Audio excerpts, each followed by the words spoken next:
To begin with, I would agree with the key arguments and principles advanced by Davis and Tolbear. Their foregrounding of a black feminist and indigenous feminist epistemologies and methodologies were important. They both critiqued planned and even well-intentioned innovations in anthropology to create a more sustainable politics of accountability to the people we research. But for us, and this is my reflections, it's not enough for us to write a description of our intersecting identities as women, men, non-binary, black, white, indigenous, migrant, middle class, working class, able-bodied, disabled, and so on. This declaration of the standpoint of the anthropologist is an acknowledgement of the gaze we bring to bear upon a research subject or research area. However, and this is where I would be interested in or invite feedback, I think a politically engaged and a politically committed anthropologist, an activist, they're really not just in the business of telling readers and communities who we are and what our privilege and disadvantages allow or do not allow for it. It's more radical than that. It's about transparency. And I take that in a very radical way. Transparencia, as they say in Latin America. It's about a declaration of our knowledge, but feelings. That a radical transparency takes into account the emotional landscape, that journey we make in our anthropological work. It acknowledges the missteps, prejudice, mismanagement of information, discomfort, and the messiness. So, one thing to be transparent about is how we also move on from a research discipline, a research subject. A dissertation is a finite project. If you didn't know, now you know. But we grow as well, and we change, because the other end of immersion is departure. And what does that feel like? And maybe we need to have a workshop on the anthropology of the end. What happens when the research project concludes itself? The feelings, the messiness, the transience, the temporality of that experience. But I would submit that is no different from any other life experience. From work, an employer, our families, and some countries. So a point I would like to submit is that people tell you who you are. In Finland, I am black, maybe of African heritage, a continental one. But among many in Trinidad and Tobago and the Caribbean, I am a brown-skinned young man of African descent. That might have no distinction here in Finland. But to be brown, in my society, it's a signifier for middle class upbringing maybe, respectability politics, and social mobility. Even in my research, while I was doing an interview in the sun, everything is in the sun in the Caribbean, or it rains, there's only 2 seasons we have. The research, the person who I was researching said, come out of the sun, you'll get too black. And the 2 of us were of African descent. But the distinction of color, which is very much tied to our plantation history, and the social hierarchies in the society, showed the social distinction he would make in my society. People tell you who you are. Secondly, I have maleness. I embody it. A heterosexuality as well, which allows me to navigate the public sphere in particular ways, but it also puts me at particular risk when I cross gang boundaries, or borderlines as we say. That has dreadlocks, it's a signifier for a certain type of relatability to an underclass or dispossessed group of Rastafari and the Black Poor. But it gives me mobility in the case of my research in East Port of Spain, where we have 2 large affiliation of gangs called Rasta City and Muslim, which are not specifically tied to the spiritual dimensions of it, but it's a type of social grouping in which people organize their gang-like formations. So I have more mobility in Rasta City communities because I had dreads.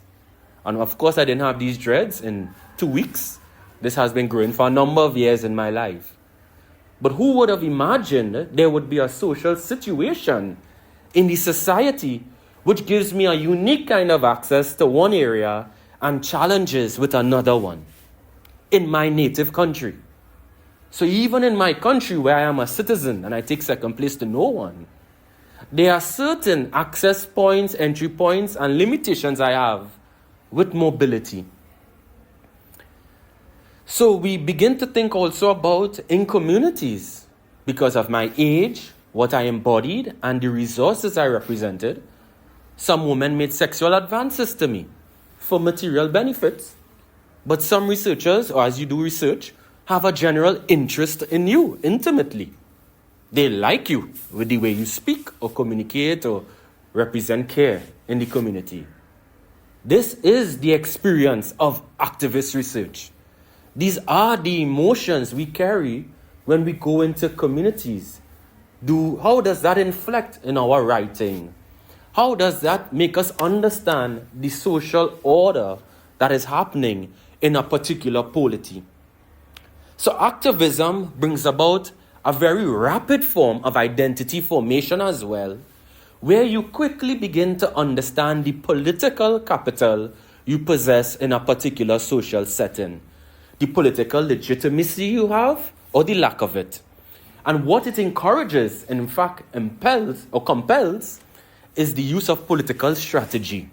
We begin to become deliberate in our dress, in the way we communicate, our body language, and the way we consistently negotiate our political realities with the quote-unquote other. That is what we are doing. And in many ways, the academic is always an other. So our relationship to otherness is something I believe is perpetual and we must contend with. What is activism? For me, deeply a politics of care. And I don't know if activism, and that's why I asked the question about philosophy, is as technical or intellectual as we may make it to be. It's fundamentally a personal contribution and care with a sense of urgency.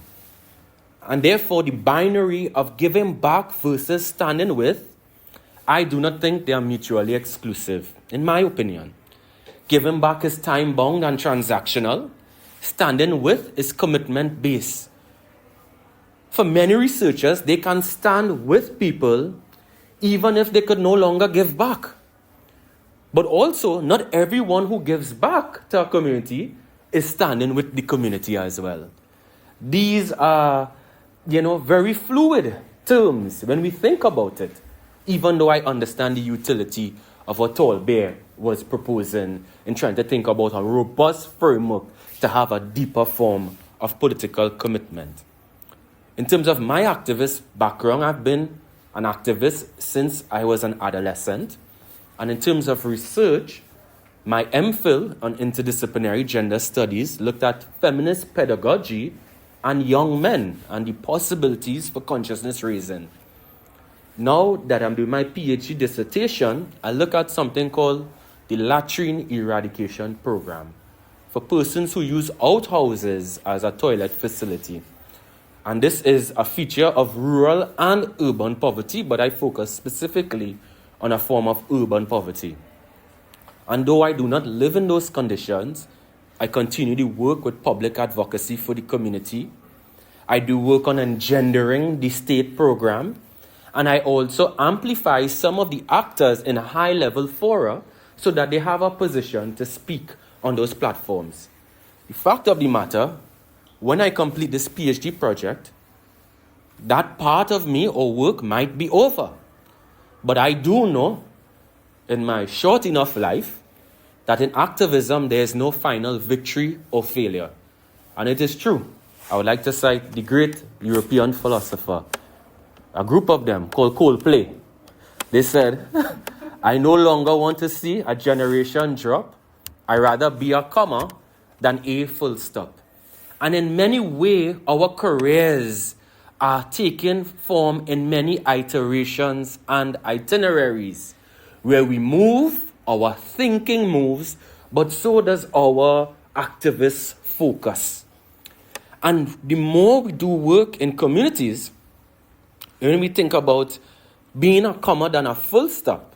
We realize we amplify voices, we move the margins to the center, we make material investments to causes, we make friends along the way, but relationships to people wane and they end. And contending with that conclusion that will always be there, I think we begin to have a certain kind of political work at the beginning, understanding that this itself is time-bound. Our commitment will be carried on in the ways that we can. Therefore, we are merely interventions. Another point I would like to submit in my experiences would be looking at contradictions that are exposed when we do activist research. Because to be politically engaged means you have political options. And options might be narrow or vast, but they change over time. It is never fixed. And when we have political options, we have therefore political leverage, and then we have costs. So when we do activist research, it's about life with stakes. At a certain point in the history of the Caribbean, we were either going to have self-rule, where we stay within empire, independent to make a break from monarchy but still be part of a network, or a republican constitution. You have a choice. So are we going to be dispassionately observing these choices that these Caribbean colonial subjects make? Or we are going to advocate for a system that we think provides the most benefits to people? And I have seen often the reserve hand of researchers who refuse to put a hat in the ring, as we say, or grab the bull by the horns, as they say in Peru, where we need to make a choice. Because if you don't make that choice, somebody else is making it. The question is, do we see ourselves as political agents and actors contributing to the outcomes of the inequality that we took so much time understanding in our exploration? And that is why I take lessons from the Haitian writer and activist Jacques Roumain, who wrote a great book called Les Gouverneurs de la Rosée, the Masters of the Dew. He said, l'homme est le boulanger de sa vie. Man is the baker of life.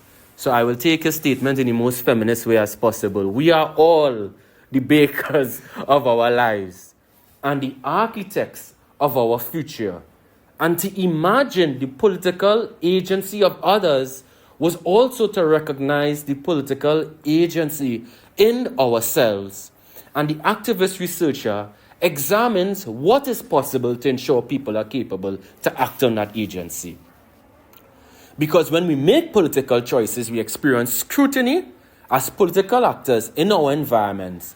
And we have now moved beyond the casual and, dare I say, the committed observer. And now I would begin to wrap up looking at the latching eradication program and a concrete experience of the political costs or the costs associated with being a political actor. The latching eradication program, at face value, is a very important and valuable program to eradicate poverty. Even the obscenity of poverty, when you see people in squatter yards, unplanned settlements, 30 people sometimes using 5 outdoor toilets, which are galvanized sheets or the cover for rooftops or pieces of wood where they dig holes in the ground and they use kerosene to take away the smell. People are exposed to unsanitary conditions and social shame when they live with latrines. But latrines in many rural contexts are normative. It is not a major site of indignity or some extreme marker of poverty. The reality, however, is I know when we work on a state program that the rate of unplanned settlement is faster than the rate at which we eradicate latrines and build flush toilets. Does that mean I put my hand in the air and say I will never build a toilet again? Or I divert all my attention to planned settlements and impose an order on the way people shall live, which will have its natural exclusions, trying to plan within a small place. But I have these questions to answer. The activist researcher makes a choice. And what I have chosen is to bring immediate relief to some who experience a form of poverty in urban Trinidad, because I want to redress period poverty. I want to improve menstrual health and hygiene management. And I want to reduce the risk to gender-based violence in the community. So the ethic of decolonization, it ties into what we did to decolonize Western and European paradigms, was to have specificité antillaise, West Indian specificity.